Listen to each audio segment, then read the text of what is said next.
Ngiphinde futhi ngikhulume ngale ndaba yomntwana olotsholelwa komalume bakhe ozophuma futhi ayogana, onobaba okade ekhona empilweni yakhe, emfundisa, emnakekela, nje emthengela ngisho uniform, emfaka nasey'koleni.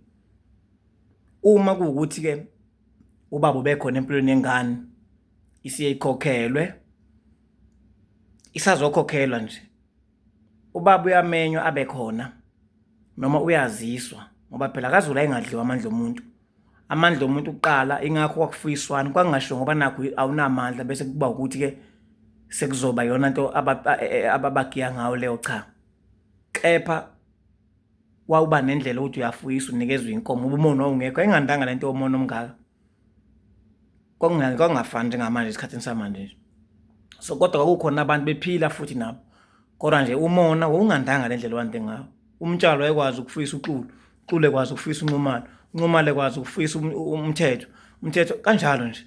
Lento engenankinga nje ukuthi mangabe inkomo seyizele ziningi, mhlawumbe bese kubuyiselwe nani abamnikeze lona, abanikeze yena umtshalo, benikeza yena uXulu njalo njalo. So ke leyo ngane ukuze izoba nesibusiso, uma seyikhokhela ubaba uyabizwa bekhona. Uma lowo muzi uphila unobuntu, ube ngenabo ubuqhophololo, kukhona inkomo eyodwa eyiphume okuthiwa yeqolo.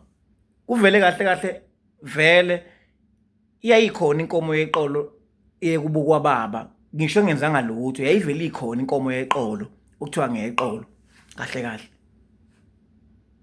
Owakubo inkomo yakubuka le qhamuka khona lengane noma ka lesibongo lesi.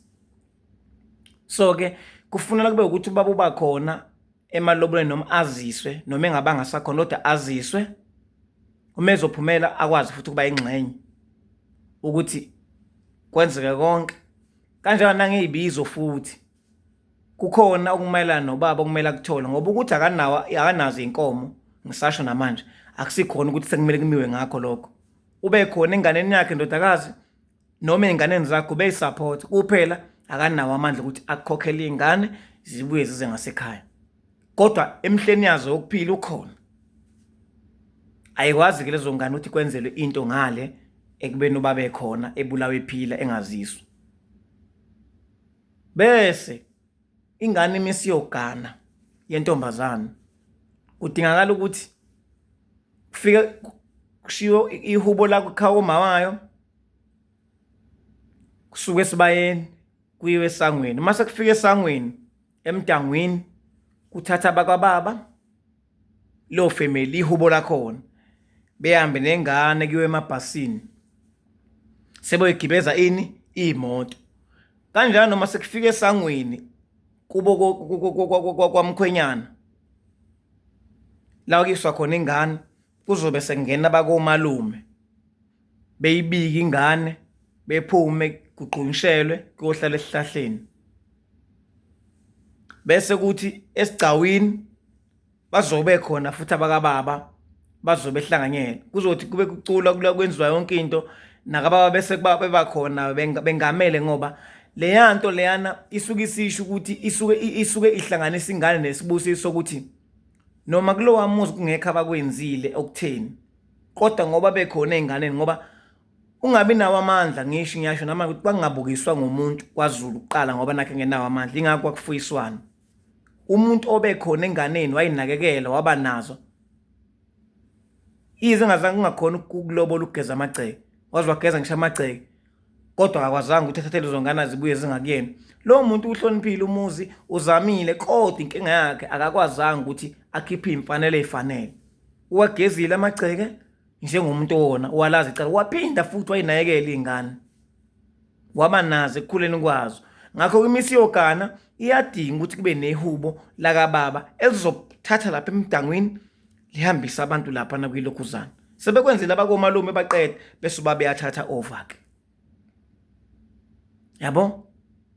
Eseyidonsa kubaba ngengalo manje sekuqhuma ihubo lakababa, eyithatha khona ngoba useyinikeziwe abakomalume.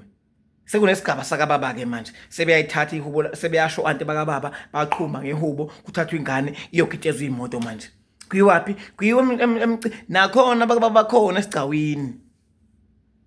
bakhona abantu abayeke kuba nobuqophololo kube odla bodwa, cha.